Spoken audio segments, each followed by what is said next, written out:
cautious. I'm going to let Dr. Jones take over. We said we'd come back at 12:30. 12:32, we got pretty close. Let's see. Begin with a recap just of what we got. Yeah, okay. So our names. Lucy Jones with Caltech. And Rob Graves with the U.S. Geological Survey.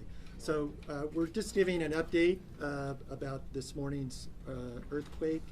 Searles Valley. Searles Valley earthquake is what we're calling it, magnitude 6.4, up in the area near Ridgecrest. We have some updates in terms of aftershocks. We have a little bit of information about damage, potential damage. We do still have geologists going out in the field, but we haven't gotten word back from them yet. And we also have some updates in terms of the shake alert system. So, Lucy, why don't you start in terms of the activity with seismicity? Okay, so on the aftershocks that we've been recording, so far we have about 30 that are above magnitude 3 and 6 above magnitude 4. Overall, this is a very robust sequence, and on the theory that when you have a lot of earthquakes, you tend to have a lot of earthquakes, we try to estimate the rate of aftershocks from what we're recording. And from that, we have about an 80% chance of at least one magnitude 5, and about a 9% chance that something larger than 6.4 could occur over the next week. That's just saying this is a big sequence, which shouldn't be surprising anybody who's been watching what's been going on for the last 2 hours. We also have locations on some of them, and that's where we were trying to get up this this map here. And it's interesting, it does look like we might be seeing 2 different faults. Okay. If you would do that. So the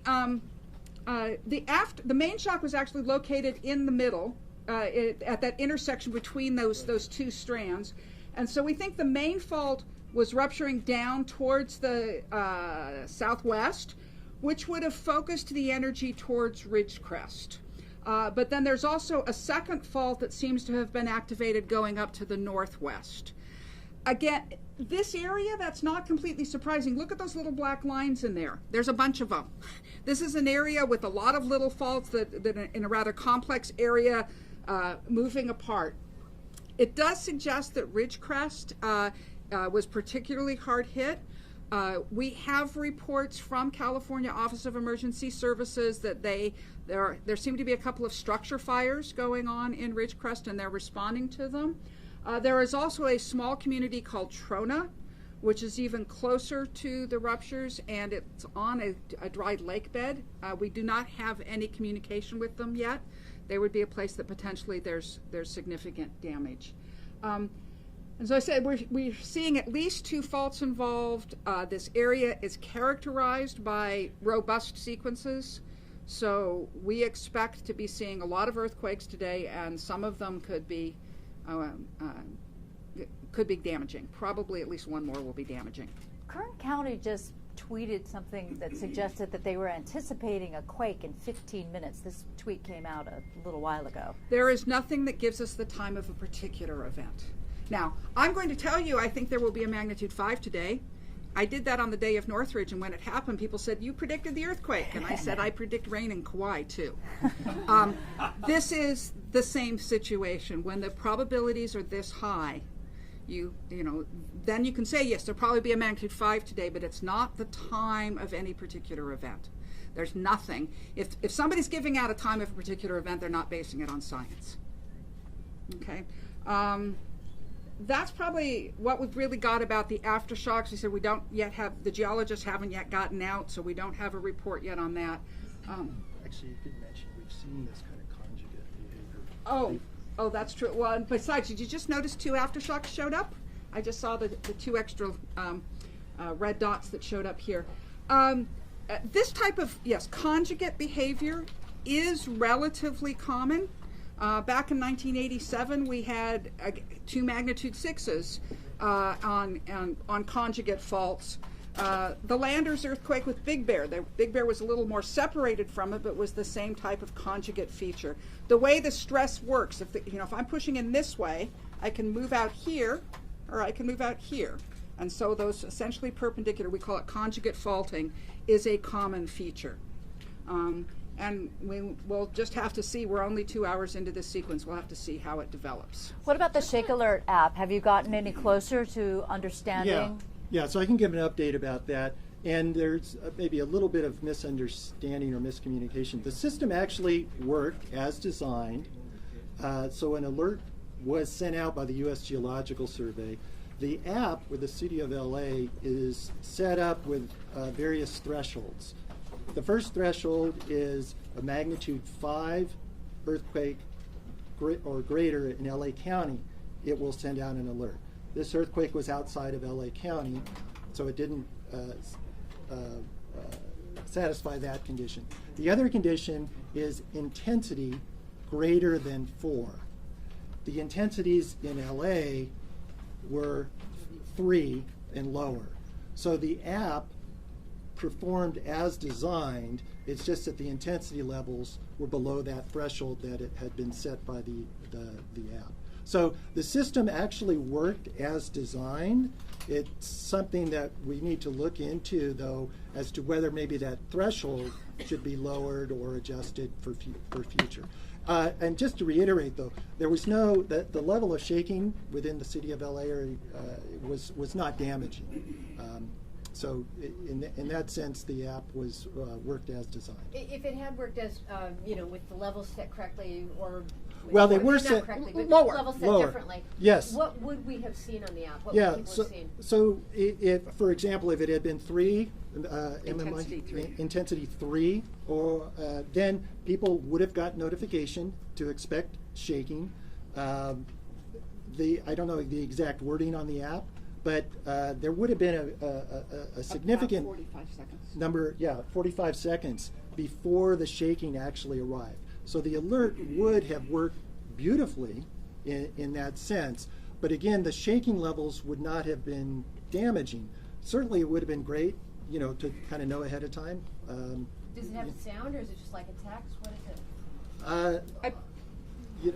I'm actually not sure. The threshold is set high enough. It's never gone off on my computer, Yeah. on my phone, so I'm not completely sure. I think they may be using something. Well, they were going to be using a chiming alert that's used in Japan, but there was some. I'm not sure which one they ended up using. Yeah. And So I'm guessing the issue to not lower the levels is simply because you don't want to start getting so many alerts that people don't pay attention when they get them. right, and this is something that's actually been Could you studied. explain that for people who didn't hear that question? Okay, so just to repeat, the question was, the reason why potentially that the alert level isn't set lower is so that you don't have a large number of alerts with minimal shaking. And that is correct, and this is a subjective judgment. And so in designing the app, you have to make a decision on that. There's actually been a fair amount of research looking into this in other places like Japan and Mexico, and there's some sense that people don't mind getting an alert even if the shaking is not that severe, and which would have been the case here if it had been set to intensity 3. So this is something that maybe we need to, again, maybe needs to be looked at, tweaked on the system. Yes. No, sorry. Just to clarify, because there had been some talk about 2 earthquakes today, so if you could just run through that. There have been hundreds of earthquakes today. For a while, the website showed 2 magnitude 6.4s. So the way the system works is there's a lot of us recording earthquakes around the world, especially, and we have a system that if somebody else puts up an alert, and there's always the chance that the Great Pasadena earthquake means that we aren't giving out anything, so you want to have somebody else be able to say it if we're not here. And so there's a system to try and negotiate that. There was a warning, we think it was from the Tsunami Warning Center actually, and the timing, usually the system can recognize they're the same earthquake. If one of the systems gets the time a little off, then they look like different earthquakes, and the automatic system allows it to go in. So for a short time, there were 2 alerts, one from us, one from from the Tsunami Warning Center, and when we recognized that it was there, we went in and cleaned it up. Yeah. That was not getting rid of an earthquake. By the way, I've heard the conspiracy theorists about that. It's just that we cleaned it up. Right, and just to clarify, additionally, we had been just talking about 2 faults and so forth. Right. That's still the case. That's not this two right. earthquake issue. Does the second fault have a name? We got Little Lake. We're not until we get a geologist on the ground. Yeah. Occasionally there are reports about faults that we do not know about. We know a lot of faults in this area. I mean, just if you look again at the picture, somehow which just disappeared on us. If we could maybe just reload the page, I would guess. But look up in that area. There's lots of little marks on it's one of the areas with a dense distribution of mapped faults. So before I'm going to talk about an unknown fault, I need a geologist to say, how does this line up with the ones we know about? Is it relevant that there are... Not to us. People, I think it's a psychological issue. If it's an unknown fault, my God, then we didn't know, and makes it scarier. The reality is we have a lot of little faults that never get names because they're too small until you get an earthquake. Yeah, we've lost our earthquake. Was this one particularly strong for that area? This earthquake is the largest in the Little Lake area in the last century. But in general, the Owens Valley, the sort of geologic structures up there, have had a lot of earthquakes like this. There was actually a 7.5 in 1872 that ran through, it was usually called the Independence earthquake, or sometimes just the Owens Valley earthquake. Mammoth historically has had dozens of magnitude 6s. So as a geologist, I'll say that area, largest earthquake in 100 years. Does that make it unusual? No. From geology, we really need to know, we need to look at millennia to say what's standard. Once geologists are there, how long does it take them to gather information? Well, hold on. We're waiting for the picture to show up. I mean, they'll take a picture and send it to us and go, look, there's the fault offset. Yeah. There's one level at which it's simple. The geologists, presuming there are fault offsets, will probably be mapping it in detail over the next month. Are they in trucks or helicopters or who's we don't have enough money to send helicopters. They're in trucks. The National Guard does. I really don't know how you guys do that. Yeah, no, not the geologists. Look at our budget sometime. Yeah.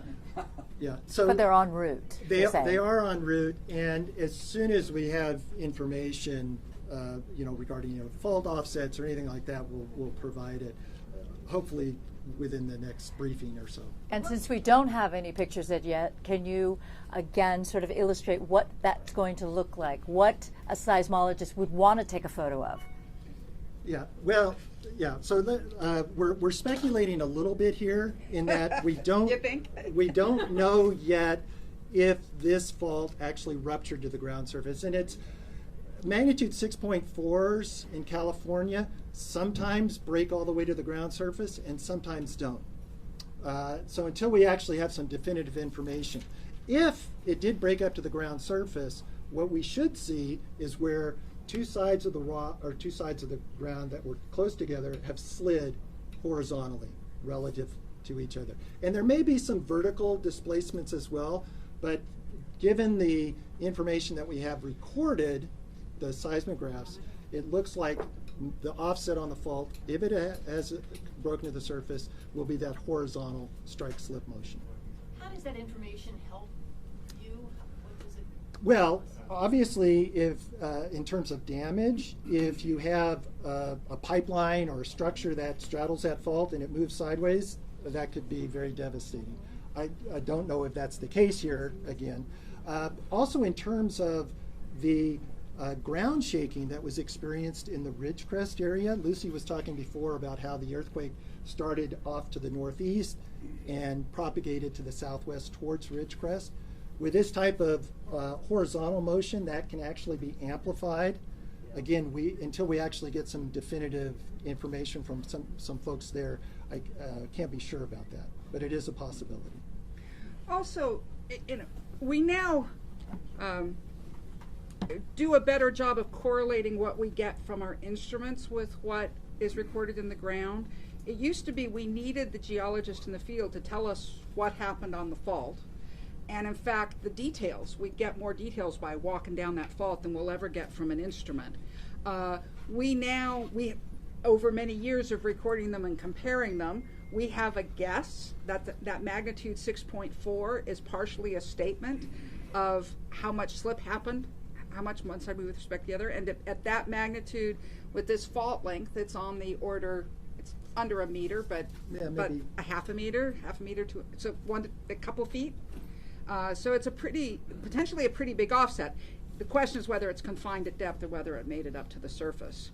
And there have been hypotheses that if it comes to the surface, you get a different shaking pattern than if it doesn't.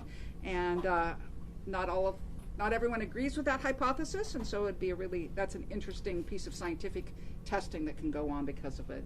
Well, what's your knowledge of this fault in terms of how deep it is? Faults, most faults, well, we don't, right? If it is, because we don't even know what fault it is yet, right? If it is the Little Lake fault, that fault is mapped at the surface. That means that some previous earthquake, it has come through to the surface. Most earthquakes begin about 5 to 10 miles below the surface. It's difficult to get a big earthquake to start up close to the surface. There's not enough confining pressure. By the way, if a fault could open up, you can't have an earthquake, right? Because the earthquake is shaking, just like snapping your fingers. Try snapping your fingers when they've opened up. You don't make a sound, right? And that's, if the fault opens up, you wouldn't be producing any shaking. And at the surface, it's not as confined. So the earthquakes happen deeper down. So most faults in California extend at least from if we map it at the surface, it probably goes at least 10 miles down, and probably more than that. And it's just as it gets deeper down, it behaves differently. There's a lot of ancient volcanic history out of Little Lake, correct? But Little Lake is a volcanic region. There are some active volcanics. Right. There's a cinder cone, I know. Yeah, well, and the China Lake Weapons Center runs a geothermal plant there. So there's magma at depth. There's molten rock at depth, which has been used to tap for geothermal energy. So it's a potentially volcanic area. What did you say was your prediction of the likelihood of a quake above 6.4? 9%. 9%. And over the next week. And if we week. get through a day, then it'll be a lot lower. Okay. It's not an even thing over the week. The most likely time is right now. And as we see, actually, well, we aren't at the moment. Okay. I got it up on the right. Okay. The rate of aftershocks is substantially lower now than it was in the first briefing, right? So these things do die off really quickly with time. Any other questions? Wrap it up. Thank you. Back at 1:30 or 2? Let's at 2 o'clock at this point. We'll come back and see if we have some more information. Just super quickly, sorry. You mentioned the China Lake Naval Weapons Station, and you've been saying damage is probably highest in the Ridgecrest and China Lake area. Are you hearing of any damage at that Naval Weapons Station? Remember, damage does not get reported to us. Right. We had a phone call with OES, who the only thing they told us was about structure fires in Ridgecrest. Okay, and I heard about a water main break in San Bernardino. Any idea if that's related? That's pathetic. It could be. Improbable, but it must have. If it did, it was already in bad shape. Yeah, well, in San Bernardino, it's old. No. Yeah, no. Yeah. Same here See in you LA. 2 o'clock. Okay, so 2 o'clock. Thank you so much. Thank you. Spanish speaker, please? Okay, Joanne. Yeah, they took it over there, but you know. Okay. Yeah, Let's Okay, move maybe- those of us out who aren't Thank you, Spanish guys. speaking. Much appreciated. Okay, sure. Yes, I believe so, but where did you go? Yeah, she's in the back with. Okay, I'll send. Tráela para acá, tráela para acá, tráela para acá. Mildred.